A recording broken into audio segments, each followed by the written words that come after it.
Good evening. It is November 1st. It's about 5:30 in the evening, and you are at the Pension Benefit Design and Funding Task Force hearing. We're getting started with about 35 Vermonters registered to share their thoughts with the task force this evening.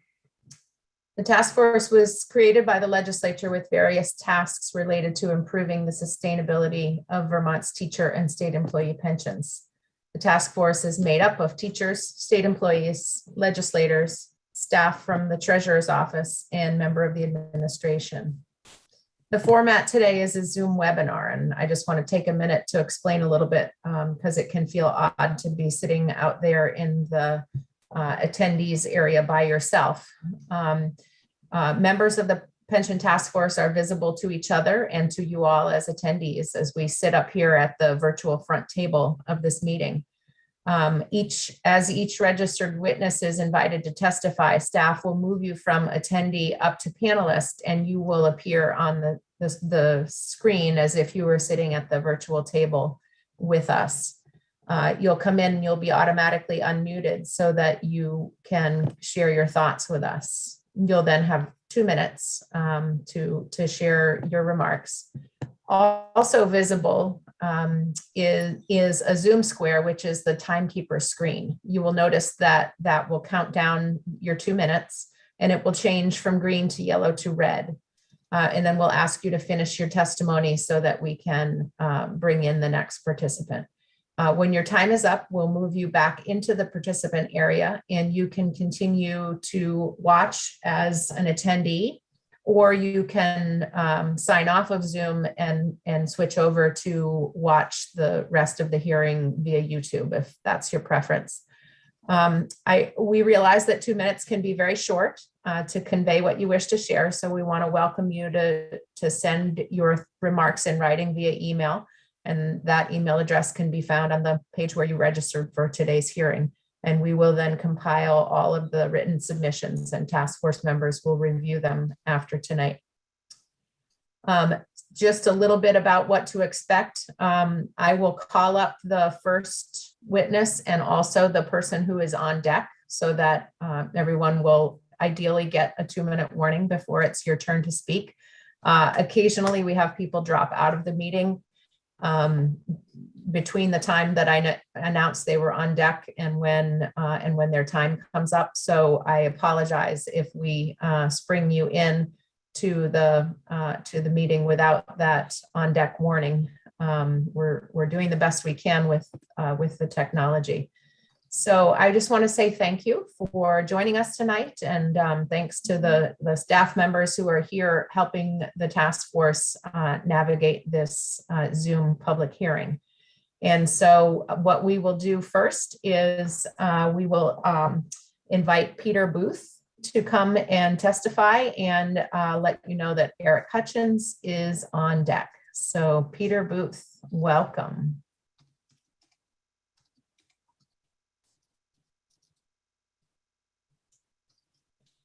Go ahead and unmute yourself, Peter. Hi there. Thank you for having this meeting. I appreciate it. Back when so I'm a teacher. I teach in Heinsberg, Vermont at Champlain Valley Union High School, and I'm a math teacher. So I've approached this largely from a math perspective.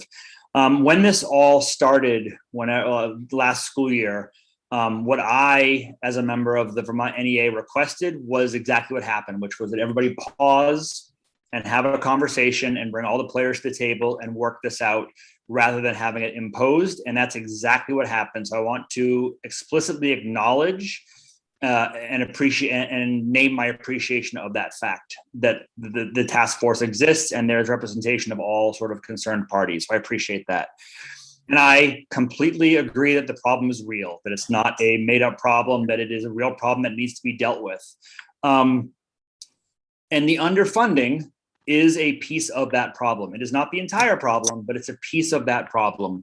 That underfunding benefited the taxpayers when it happened. There wasn't enough money to go around, and so the teacher's pension was underfunded in an effort to deal with the tax situation at that time. That is money that is owed from the taxpayers to the teachers. When I was hired in 1990, there were some agreements about what I would be getting as a part of my employment, and the pension was one of those things. When that was underfunded, that was a breach of contract, not legally, but just effectively. What I was told would happen did not happen.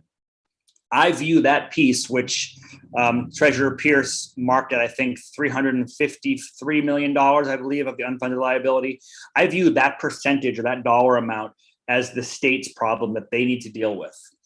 Whatever percentage that is that makes up of the ADEC, I think that piece is the state's problem. The remaining amount of whatever that ADEC payment is, half of it, I believe teachers need to deal with, and half of it, the state needs to deal with. So I would really encourage you to view the problem that way.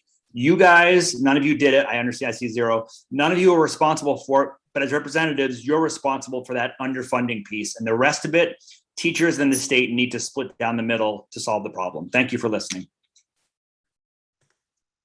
Thank you.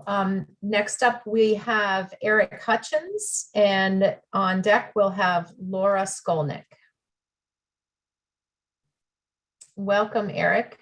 You can unmute yourself. Hi, thanks for having me here. My name is Eric Hutchins. I'm a social studies teacher at Lemoyne Union High School in Hyde Park, Vermont. I live in Johnston, Vermont. I have actually listened to hours and hours of the Pension Task Force Committee hearings. And so I really think I feel a little bit of what you guys are going through. And I want to thank you all for your dedication and time devoted to this issue. It's a difficult one, and it's appreciated. I especially want to thank the senators, Senator White and especially Senator Parent, for their understanding that this is more than a math problem. And while I don't always agree with their solutions, I think that they get the problem is great. And I encourage you to educate your fellow legislators. I'm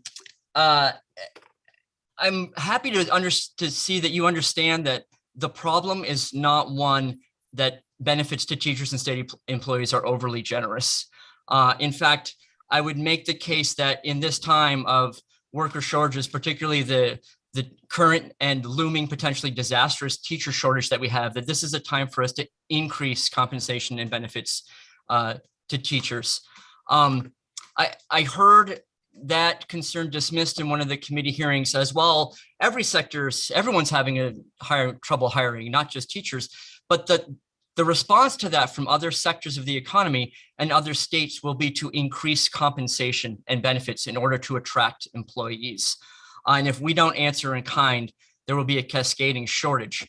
And that shortage already exists means that fewer adults are being asked to deal with bigger and more problems in our state worker systems, which is already putting people to the end of their ropes. I personally have looked at wanted ads in other sectors for the first time in my career as a teacher. I love teaching. And that I've considered leaving this year for the first time is not just something that's occurred to me. I'd also like to address the idea of additional revenue. I know we have only 38 people, so I'd like to request a little extra time. The idea of additional revenue is one that we should definitely look to. Vermont, people have found in the pandemic and before, Vermont is a very attractive place to live. For what? For good schools, for the low crime rate, for our vibrant communities, for the way we have handled the pandemic sensibly, at least perhaps until this point. And all of those things, the clean environment, clean air, and clean water, are supported by tax dollars.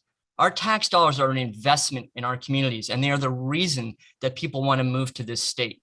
And also the one-time money is an investment in the pension fund, which will pay itself off by lowering the ADEC $5 for every dollar spent now in the future. And so I encourage you to consider the pensions are not overly generous. Invest in this fund. It will pay off for all Vermonters, future Vermonters, and also for the state budget in spades in the future. Thank you very much for your time. Have a great day. Thanks for being with us today, Eric. Next up, we'll have Nora Skolnick, and on deck will be Patricia Bennett. If you're following along with the list of folks who had registered for the hearing, you'll notice that we're skipping over a few names. Some of the folks don't seem to be here yet, but if they join us before the hearing is done, we will certainly loop back to them. So I just wanted to let you know that we may be moving through the list faster than you think we should be, but I will get back to folks if they are in the meeting when we loop back through. So Nora, thank you for your patience. Go ahead and unmute. Hi, thank you. Name is Nora Skolnick. I'm a teacher at Randolph Elementary School and I live in Braintree, Vermont. Thank you also for allowing me the time to speak today. While I understand that our pension system is currently underfunded, the solution to righting this must not be on the backs of those who've been putting in their fair share to the system and frankly can afford it the least. This is a time that teachers are leaving education in droves. We have gone above and beyond during the pandemic. It is beyond my comprehension how anyone who might be interested in education as a profession can afford to stay in this profession unless they are independently wealthy. This is not the way to attract and keep high quality professionals. This year, if anything, has been even more challenging than the past two. Student needs are higher than ever before, emotionally, socially, and academically. They are not able to access learning unless we can meet these other needs. At the same time, our benefits are constantly under threat of being reduced by significant amounts. We have one of the worst pension systems in the nation. The legislature has in the past ignored the financial problems and mismanaged our money for nearly 20 years. The solutions should not penalize those who have kept their side of the agreement. It's time to use the money that the federal government has given the state and to tax those who are able to afford it, the wealthiest 1%. By making up the funds short-term with federal money and sustaining the financial pool with a tax on those earning over $500,000 a year, there would be no shortfall. I don't know a single teacher, including myself, who went into this profession looking to get rich. We know from the beginning there'll be long hours, sleepless nights, and the rewards are mostly intangible. One thing we thought we could expect was that if we saved some on our own and contributed to the retirement system, we would be okay financially once we retired. We can't keep jeopardizing our future and the future of our state and nation. I've taught in Vermont for over 25 years. During that time, I've seen my benefits constantly chipped away at. Our backs cannot hold up any longer. We need a long-term solution that is sustainable for all of us. Thank you so much. Thank you, Nora. Next up, we have Patricia Bennett, and on deck is Al Bombardier. Welcome, Patricia.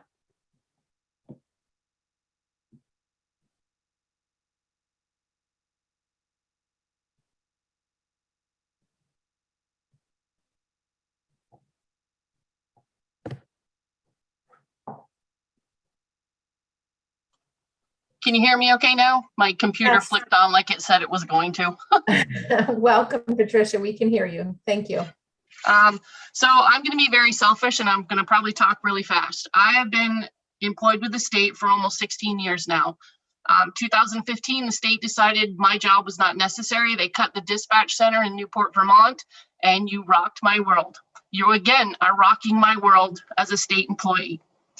I am financially on my own. So I'm counting on my pension. I'm counting on the other things that I have in the works so that when I get off and am retired, that I do not become a dependent on the state. I do not want to ask the state to put food on my table. I do not want to ask the state to heat my home. I do not want to be dependent on the state of Vermont. I want to live and retire and be able to live and retire. I work for the Department of Corrections, and the scary part of this pension is that there are a lot of amazing people that are leaving state government and leaving the Department of Corrections because they don't want to have their pension messed with. But one of the things that I'm very nervous about is that there's going to be not enough people to staff your facilities. That you are going to look at such a crisis in the correctional facilities that someday there's going to be a incarcerated individual knocking on a door and there won't be an answer because there will not be an employee there, because the new people are not going to be looking at a pension that's going to make them work until they're in their 60s. You're asking someone who's 20 years old to spend almost 47 years in a facility, working in some of the worst conditions ever. Holidays, weekends, away from their family, ordered in 16 hours, 5 days in a row, ordered in to work 16 hours. And through this pandemic, they've had to wear those masks. I ask you, all of you, wear a mask for 16 hours and see how it feels. And these guys have to do it. So I'm being very selfish. I'm over my time. I don't want to be dependent on the state. I've worked for the state. I earn that pension. Please don't mess with my pension. Thank you very much. Thank you, Patricia. Next up, we'll have Al Bombardier, and on deck is Amy Galford. Welcome, Al. You can go ahead and unmute yourself. Okay, good. Thank you. I just had a couple of brief comments. Can you hear me okay? Yes, we can. Okay, great. Just a couple of points. I'm been associated with the EWSD school board for about 25 years. I've worked in both private and in public service. And this problem has been, and I've been watching it for over a year. This is getting much worse. And I believe it will continue to accelerate in terms of degradation. The reason I say that is that during 2022, we're going to have a lower GNP, gross national product, and we're also going to have probably stock market downturn. Don't know what's going to happen to bonds, but I would be very careful. So here's my main point. Number one, I'm observing a major impact to staff turnover. This year, we've already encouraged over the last 12 months, over 200 people, and it's continuing. The second point I would make is I would, as a committee, I would watch this insolvency very, very carefully. What is the timeline where we run out of room to respond? When will it start to impact all retirements? And the last point is I would urge the committee to look for a fair and equitable solution. We are losing so many skilled teachers, and really, it's just an apprehension, and it's not defined as to the response, and that it will be handled promptly and fairly. So thank you for your time. Thank you, Al. Next up, we have Amy Galford, and on deck is Doug Anton. Welcome, Amy. Hi, can you hear me okay? Yes. Hi, Amy Galford. I'm a state employee for 5 years regulating drinking water systems, and I live in Berry City. Given the updated demographic and investment assumptions, corrections must happen. In January, immediately get one-time contributions into our pension system. Propose a few straightforward changes that do the least harm to the lowest paid employees and will be easy to evaluate in several years under increased oversight. Fix the pension liability first, and that will free up money to fix OPEB later. Healthcare is too tied to state and federal policy changes and technology changes to make long-term predictions. Raising employee contribution rates to pay for more of the normal cost for a longer lifetime pension makes intuitive sense. Consider slight increases in contributions with a progressive structure. Before raising Group F contributions, however, group cross-subsidization must be corrected. Lower paid employees who have to work longer are subsidizing others whose pension benefits are more generous in several ways. As you discussed, this is also a matter of fairness across state departments and therefore various salary funding sources. The term close to retirement needs to be defined and justified. Given nearly 20% of state employees are soon eligible for retirement, you are putting the burden of any increased contributions or benefit cuts on the other 80%. Would you really set up a difference between those 5 years versus 5 years and 3 months away from retirement? Changes can be phased in. Those 2 months from retirement could pay increased contributions for 2 months, while others like me will pay for decades. Chart 8A of the interim report shows that recent COLA experience actually reduced the unfunded liability. Eliminating COLA or using option F1 are unacceptable. Setting a series of COLA thresholds might be acceptable, but they must track the median state pension benefit or the CPI. You can make the COLA floor 0. As a taxpayer and pension member, I'm already paying for the market losses in the Vermont pension system that happened 7 years before I moved to the state. Risk sharing and contributions would make my current income variable. Risk sharing via COLA cuts would cut my pension after my other investments have also been impacted, and with odd time lags. Why would it be okay for my benefits to fluctuate according to the market when I'm retired and can't change my investments? This task force is not working on investment policy. It also should not be creating benefit cuts tied to investment performance. If you're going to go from a pension to risk sharing, I want an option to get my money out of the system to balance risk and stability for my portfolio. In your final report, please present the impact your proposal would have on someone earning the 25th percentile, median, and 75th percentile salary by several ages and length of service combinations. Thank you. Thank you, Amy. Next up, we have Doug Anton, and on deck is Karen Denniston. Hey, can you see and hear me okay? Hi, Doug. We can see you and hear you. Great. Thank you so much for having me. So my name is Doug Anton. I'm a teacher of social studies and economics down in Hartford High School, and I am also the chief negotiator for the HEA, the Hartford Education Association. And I really appreciate everyone taking the opportunity to ask for public comment and hear from us directly who will be affected by any potential changes to the system. And I also appreciate the time that the task force and the state legislators dedicated to such an important issue.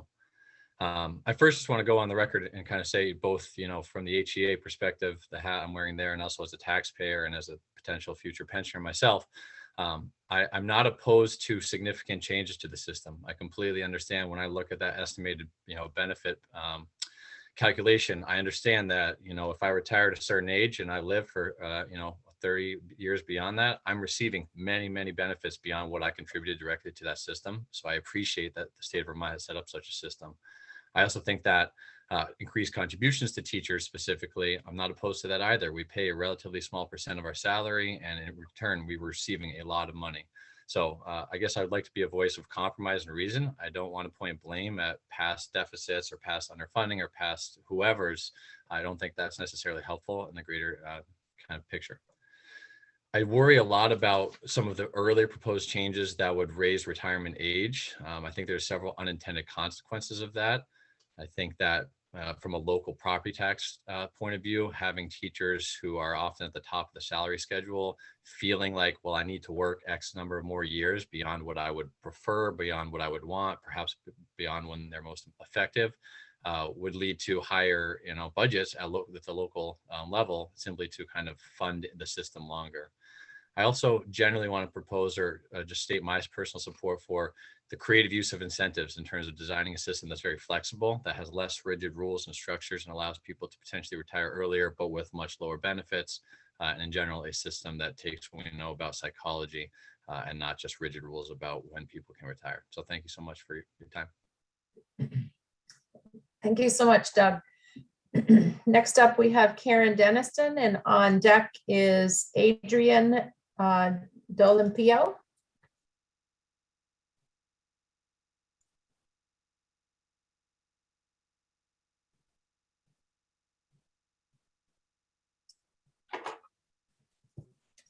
Welcome, Karen. Hi, my name is Karen Shea Denniston, and I started my career in state government at the age of 23 in May of 2000 as a child protection social worker. I was hired as a master's level social worker with 6 years of higher education for a starting wage of $14 an hour. My husband, Douglas Denniston, started working for the state of Vermont in 2009. With a bachelor's degree in criminal justice and years of experience, his starting wage was $19 an hour. We've both been fortunate to advance our careers and to have meaningful professional opportunities through our employment in state government. However, it's fair to say that when we were looking for jobs back in 2000 and in 2009, the starting rate of pay offered was not the factor that swayed us towards accepting employment with the state of Vermont. Today, more than ever, our workforce challenges require that we do all we can to recruit high-quality public services. Starting salaries have not increased substantially since we both started, and chipping away at the pension weakens our state's ability to meet its mandates. One of the most critical factors in our decision-making when we did take employment was the retirement system and the benefit that was promised to both of us in exchange for taking jobs with lower starting salaries than those available elsewhere. Combined, we have 33 years of service to the state of Vermont. We have dutifully fulfilled our end of the bargain. We have showed up and served. We have sacrificed time with our family, and we have willingly done so because that was our part of the agreement. We agreed that we would work hard and show up for our fellow Vermonters, and that in exchange, we would make a livable income and we would be able to retire with dignity and security. It has been devastating to know that it is even possible that we and so many other state employees and teachers may end up being the only ones holding up our end of the bargain. It has been incredibly disappointing to think that elected officials currently sitting in seats that allow them to volley about possible options fail to recognize that those options are my future and the futures of so many other state employees and teachers. These options were your predecessors' promises. I ask that you fulfill the promises that were made. You look to a dedicated revenue stream to fix this problem and do not try to solve it on the backs of the people who serve Vermonters every day during a time when we have been called to action more so than ever. Thank you for your time. Thank you, Karen. Next, we have Adrian D'Olimpio, and on deck is Travis Valcour.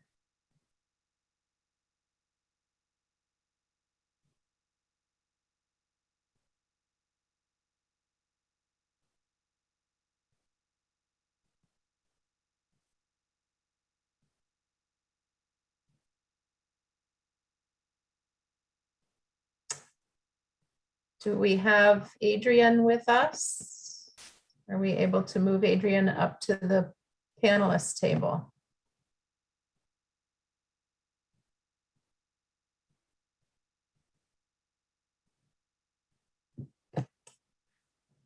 Welcome, Adrian. You can unmute yourself. Sorry about that. It's just, Zoom technology.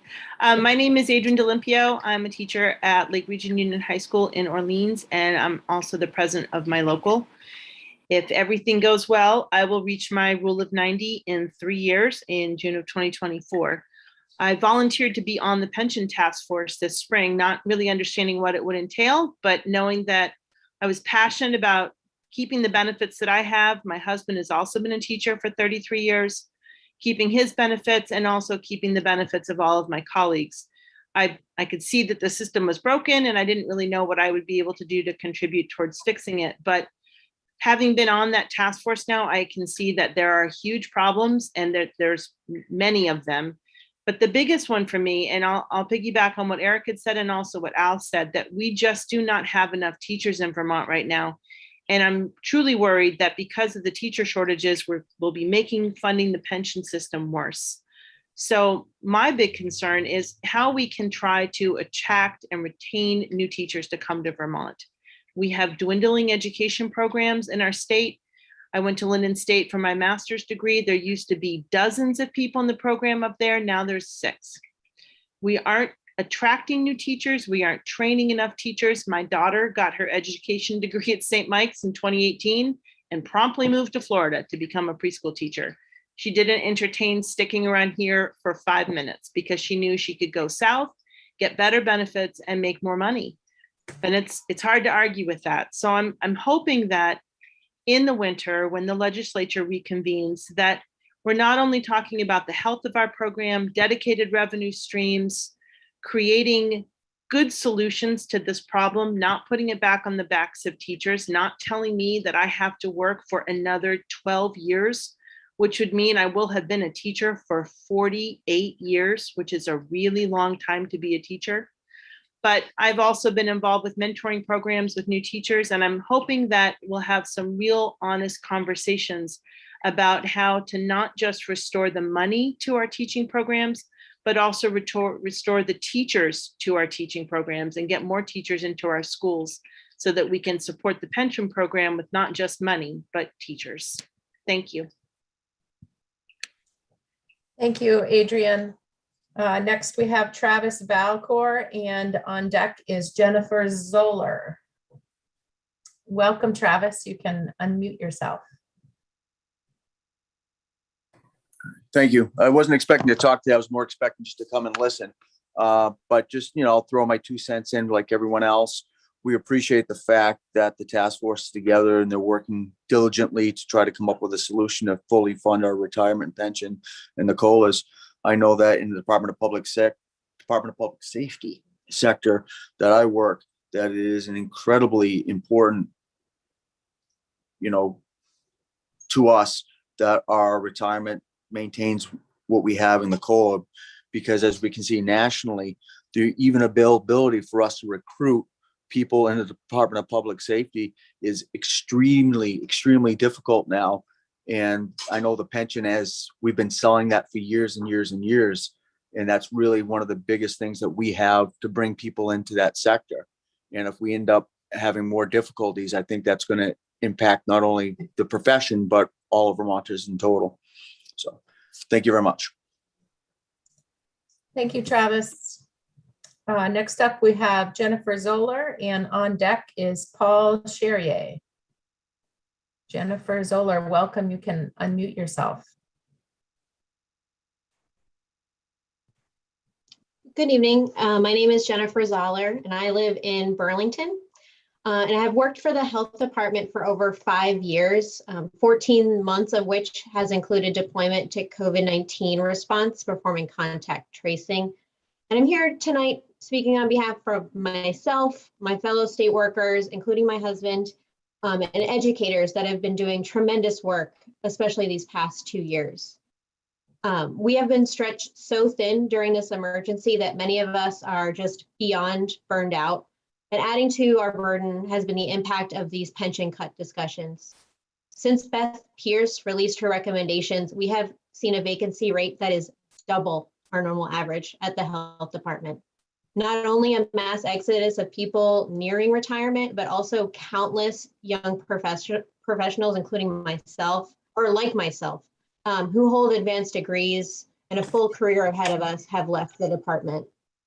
These discussions themselves have done a tremendous amount of damage to the current and future workforce of the state, not to mention the capacity and quality of the services we provide to Vermonters. We have seen twice as many people leave, and we are taking, and we're just talking cuts. What is going to happen if these cuts come to be? How much more are we prepared to lose? For many like me, these changes could mean the end of public service. Public workers often have salaries well below industry standards in our fields, and with the high cost of living in the state, we can't afford to serve the communities if we're expected to give more, work longer, and get less than we had planned. For a state that says it's committed to increasing the size and quality of its workforce, these cuts are shameful. The state needs to address the pension system using new and dedicated revenue and not on the backs of state workers and educators. I know some say that new funding would be needed for work elsewhere, but who's going to do that work? Thank you. Thank you, Jennifer. Next up, we have Paul Cherrier, and on deck is Cynthia Browning. Welcome, Paul. Thank you. My name is Paul Cherrier. I have been teaching for 29 years, the last 24 years in Vermont at Middlebury Union Middle School in Addison County. I want to thank you for the opportunity and for considering a more balanced approach to solving the pension issue. Throughout this process, I have stood firm on the belief that there should be absolutely no change in pension benefits for any teachers currently in the system. It's simply unfair to have been promised something and then have the rules change partway through the game, no matter how close you are to retirement. I am also concerned about teacher retention. Many of my colleagues have expressed a desire to leave the state and teach elsewhere or leave the profession altogether based on the possibility of losing the benefits they were promised. I am equally concerned about attracting new teachers to the profession and to the state. Last spring at my school, we had the following openings: 2 English teachers, 1 science teacher, and 1 math teacher. We had no more than 3 applicants for each position and only 1 applicant for the math position. We usually have double-digit number of applicants, and oftentimes we have had up to 60 applicants for 1 position. Given that, I now believe the pension benefit should not be changed at all, not for current teachers and not for future teachers. We cannot afford to further jeopardize our public education system. We must be able to retain and attract talented teachers, and saving the pension the right way will help ensure that we do that. Saving the pension the right way is by maintaining current benefits for all, dedicating significant one-time funds to pay down the unfunded liability, creating a dedicated income source to consistently fund and maintain the pension system. This is an investment in the future of our state, both educationally and economically. I'm a grandfather now, and I want the same quality education for my grandson that my daughters had. If your proposal and report reflects what I've just outlined, I will personally lobby my legislators to support the proposal, and I will mobilize the teachers in my district to do the same. Thanks again. I look forward to your final report and working with you to get it across the finish line. Thank you. Thank you, Paul. Next up, we have Cynthia Browning, and on deck is Paul Anderson.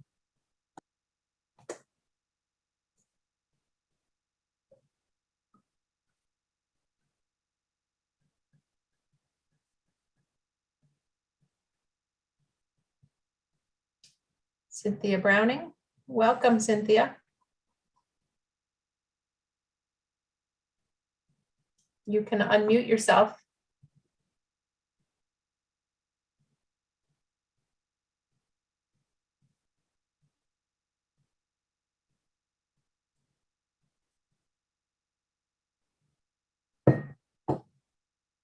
Welcome, Cynthia.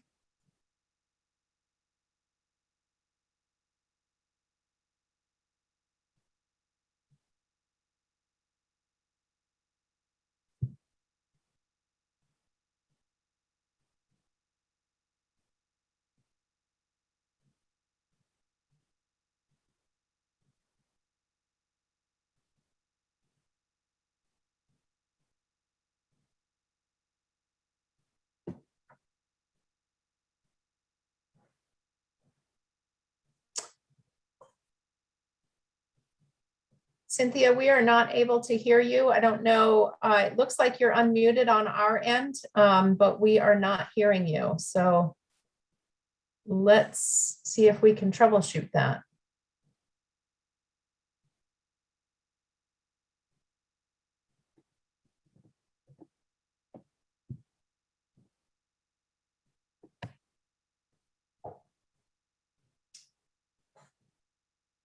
Cynthia, maybe we can have you dial in and join us by phone, since it seems like we're having some trouble getting you unmuted. You appear to be unmuted on our end. Let's go to Paul Anderson now and come back to Cynthia as soon as we can figure out this technical glitch.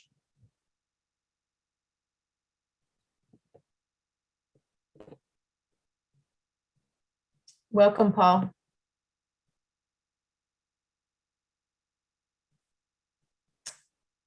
Paul, go ahead and unmute yourself.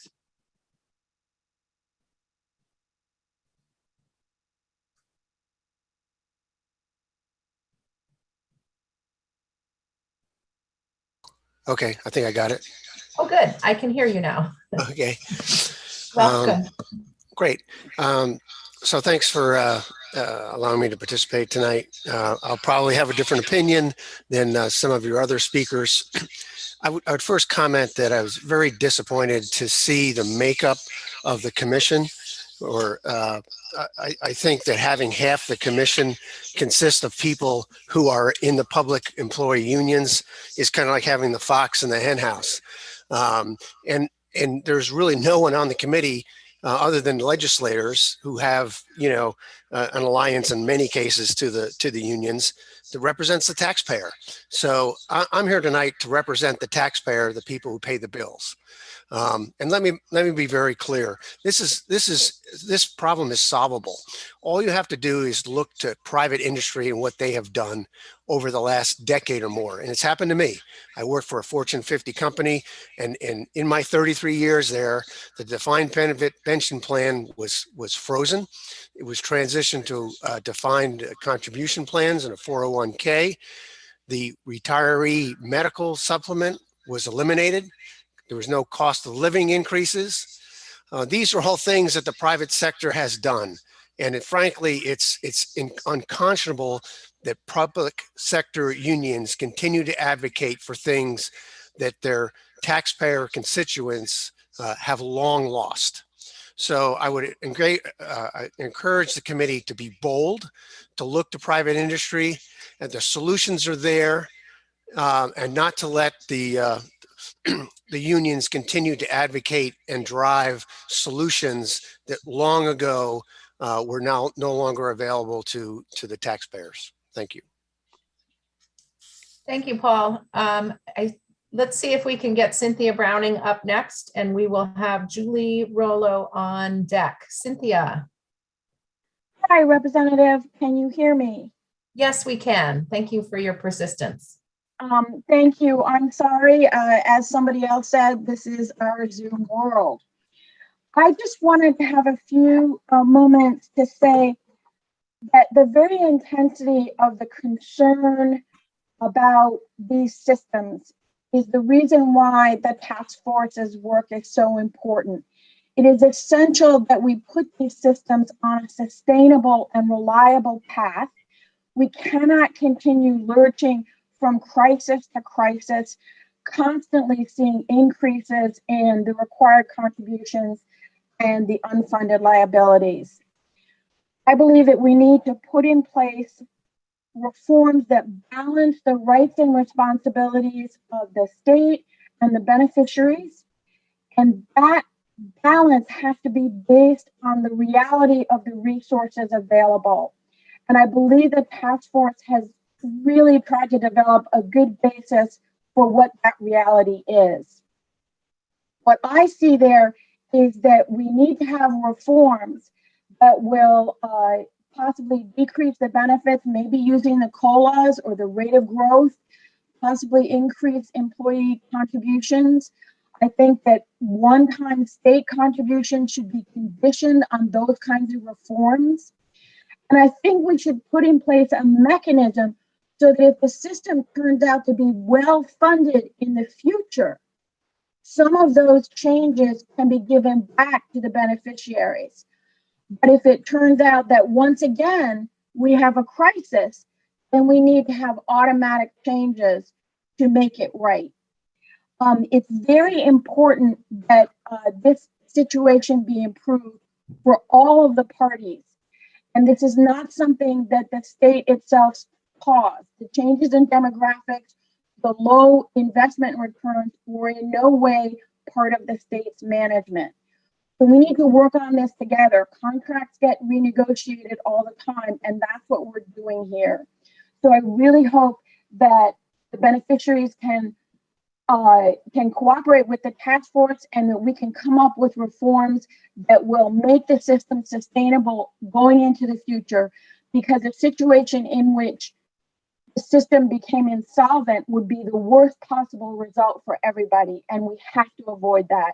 And I think that's what we may face if we don't make the necessary changes. Thank you. Thank you, Cynthia. Next up, we have Julie Rollo, and on deck is Josh Ronski. Julie, welcome. Okay, can you hear me? Yes, we can. Hi.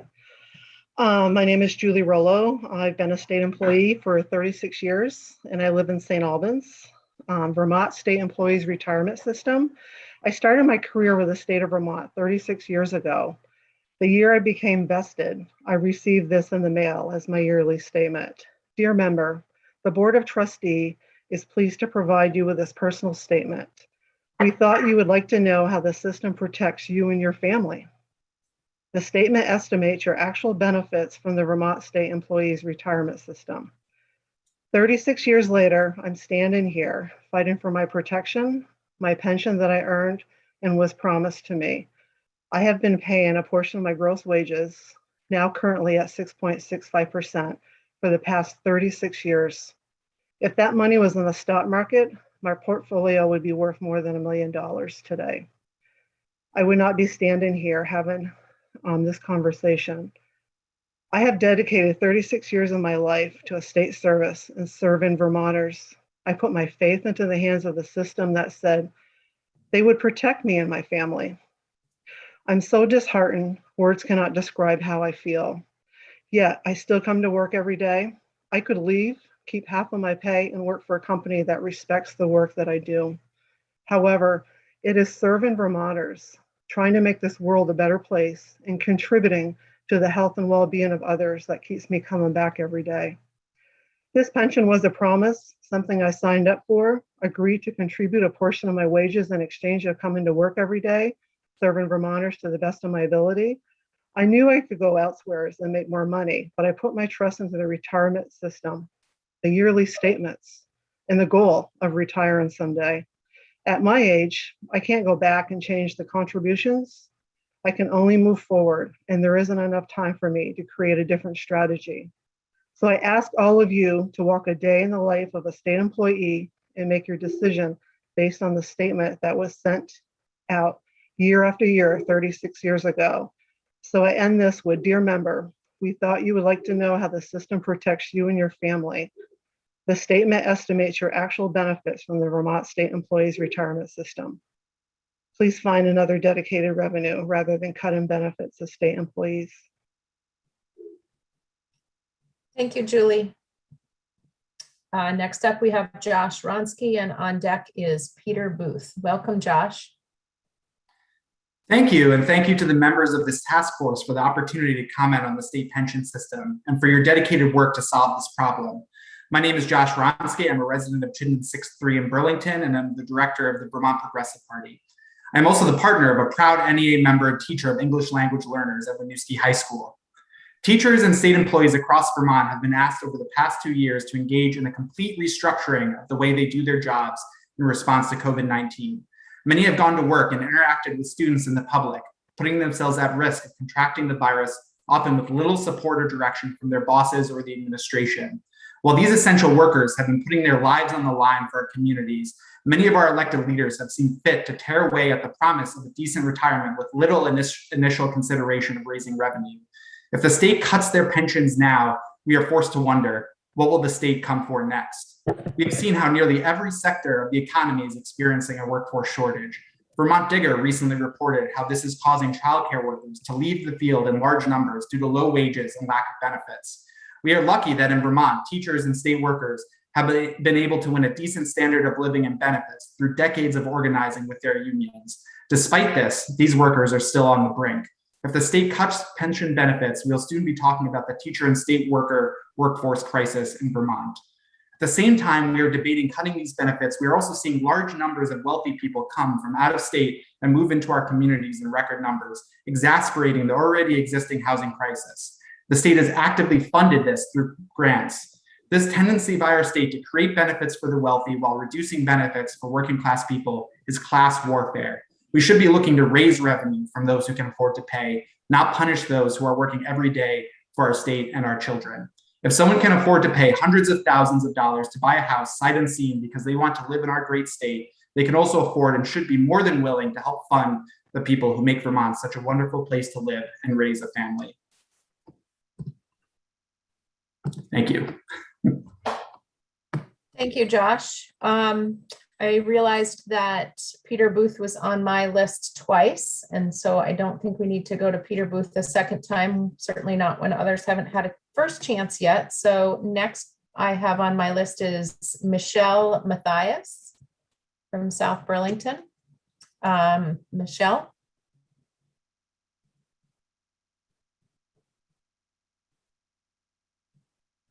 And on deck after Michelle will be Kaya Morris.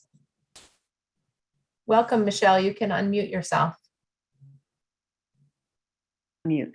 Thank you. Can you hear me? Yes, we can. Thank you.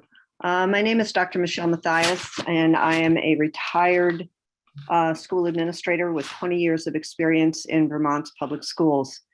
As an administrator, I am strongly opposed to lengthening the time required before eligibility for a full pension for two reasons. First reason, teacher burnout, and the second is cost. Education is an extremely demanding profession, and the ability to sustain the intellectual, social, and emotional skills and fortitude declines with the cumulative impact of the work.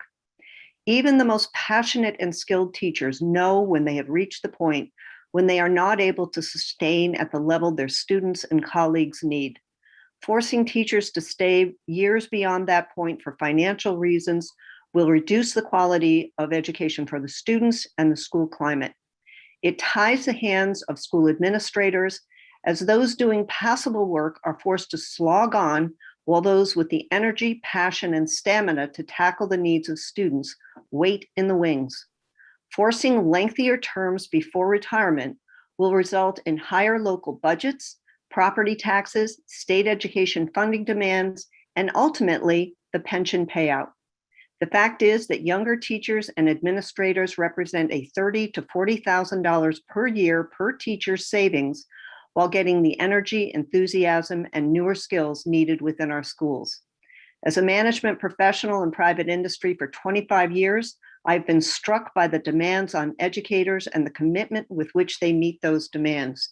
Teachers work hours equivalent to salaried professionals, but in a compressed period of 10 months, often supplying their customers or students with food, clothing, supplies, all paid out of pocket, something that employees in private industry would never dream of doing. Too many are forced to work on a second job to make ends meet, especially those paying off student loans, because their compensation is not comparable to salaried professionals in other fields. Pension is a form of deferred compensation and a contracted benefit that attracts educators. Although contributions appear to need adjustment in recognition of longer lifespans, it is critical that we not extend the required term of service beyond 30 years. Please rely on educators to be the best judges as to their length of service based on their stamina and ability to deliver a high quality of work. Please do not extend the term of service required for full pension. Thank you very much. Thank you for being with us, Michelle. Next up, we have Dave Bellini. Welcome, Dave. Welcome. Can you hear me and see me? Yes, we can. Well, I've got 2 whole minutes. So I am a retiree from State Government Department of Corrections, 42 years. Now, when I was a kid, I was making money. I was getting almost $7 an hour in 1979. And my father said, time to grow up. You have to get a real job and you're going to go work for the state. I said, what do I want to work for the state for? Because it has benefits like retirement and healthcare. I'm like, wow, Jesus, who cares, right? But I did. And I went to work for a whopping $3.96 an hour. And I worked in a prison and I worked nights and double shifts, and you had to. And the good thing was that they gave you clothes and you could eat in the prison because you couldn't afford to eat out and you couldn't afford to buy clothes because $3.96 an hour wasn't a lot of money.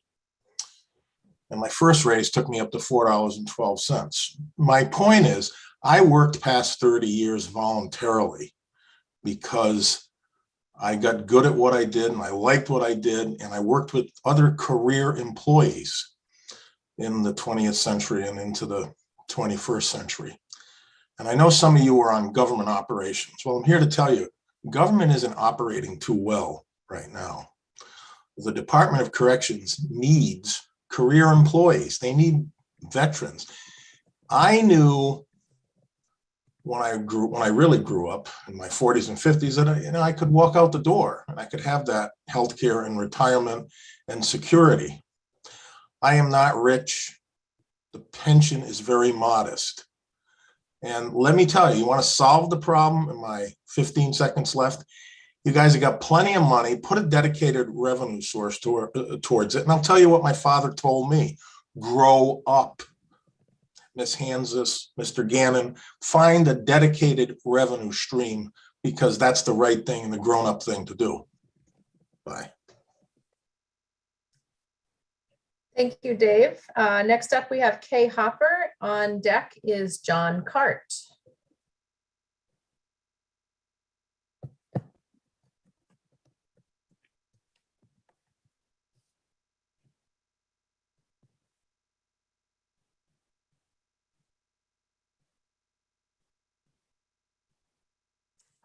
Welcome, John. You can unmute yourself. Okay, catapulted to the front. Senators and representatives and other members of the task force, thanks for this opportunity to testify. I'm a 17-year employee with the Fish and Wildlife Department, where I have the awesome responsibility of protecting wildlife that help make Vermont such a special place. I've also served terms on my select board. I'm the assistant treasurer in my town and a member of our transportation committee. And for more than a dozen years, I've led an all-volunteer program dedicated to river restoration, where we've worked with close to 1,000 students so far. And this is all just to say that I'm really deeply committed to Vermont and to my community, and that I understand the value of commitments and working for something larger than myself. In referring to my job as awesome, I don't mean the overused sense of the word as in like, wow, great, that's a great, awesome pizza. I mean awesome in that my work elicits wonder and amazement and just gobsmacked awe that the public has invested in me the responsibility to take care of such a precious gift for tomorrow and for future generations. In turn, I've developed programs that bring in millions of dollars of federal funds to the state for conservation, and that bring private and public organizations and individuals together as collaborators. Now, mine is not one that you'd see on nature documentaries, because it's conducted in meeting rooms and on the phone and in coffee shops and during Zoom meetings like this one. Now, I bet that sounds a lot like your work as elected leaders. So I'm sure you know that what keeps people engaged and energized over the long run are the ongoing dialogues that help ensure partners keep their promises and avoid surprises. And I'm sure you know how hard it is to rebuild trust once it's lost. State employees and teachers give their all to their professions on the promise that pension programs will be there when they need it. And they've contributed to retirement funds every 2 weeks since they started, trusting that the state will pay its promised share as well. For teachers, state employees, and for the sake of all Vermonters, please create more time and opportunities for comment and input and debate, and rebuild trust by focusing on solutions such as new dedicated revenue sources that address the historic and underlying problems fairly and equitably. Thank you for your time. Thank you for your work on this committee, and thank you for your commitment to Vermont. Have a good evening. Thank you, John. Next up, I have Kay Hopper. Welcome, Kay. You can unmute yourself. Can you hear me? Yes, we can. I can't use the video because it's a state hotspot. I'll get booted out of the meeting. My name's Kay Hopper. I'm a civil engineer. I've been here a few years. I really feel like any manipulation of the pension is illegal. I thought it was a promise of more than a promise. I think at the time of hire, your benefits are an expectation in agreement to taking the job as a contract. And if you work for 30 years, you should have an expectation of be able to retire at least out of poverty at the bare minimum. And I think the amount of complexity that everybody's talking about with this pension organization is hurting in so many ways. We have to pay for managing all of the complexity.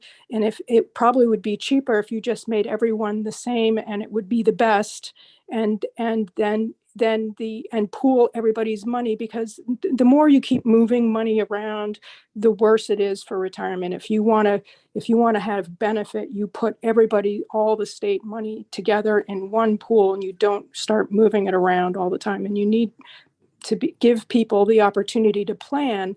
And if it just keeps changing and getting chipped at every year, it's breaking the contract every year. I think that's illegal, and I think there are laws that may cover it. It might be a huge haul in court if you wanted to go that route, but people take these jobs at a very low rate of pay. We're civil engineers. We are the lowest paid civil engineers in all of the state DOTs.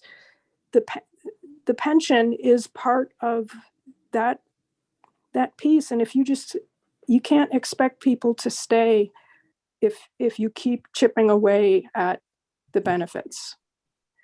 I think the written stuff I already sent in says the rest of that, but I'm done, I guess. Thank you, Kay. Thank you. We appreciate you being here with us tonight, and to you and anyone else who's shared comments, please feel free to to share your comments electronically. We'll go back and review them, even if you were able to testify, but especially if you weren't. So we have gone through everyone who is present at this point in the attendees area. And so what I'm going to do right now is call for just a 10-minute break. And we'll see if any of the other folks who have registered to share their thoughts with us tonight appear. And so it is 6:30 right now. We'll come back at 6:40, and hopefully some of the other folks who were registered will appear by then, and we can get them in to speak to the task force. So we will go ahead and go off video and mute.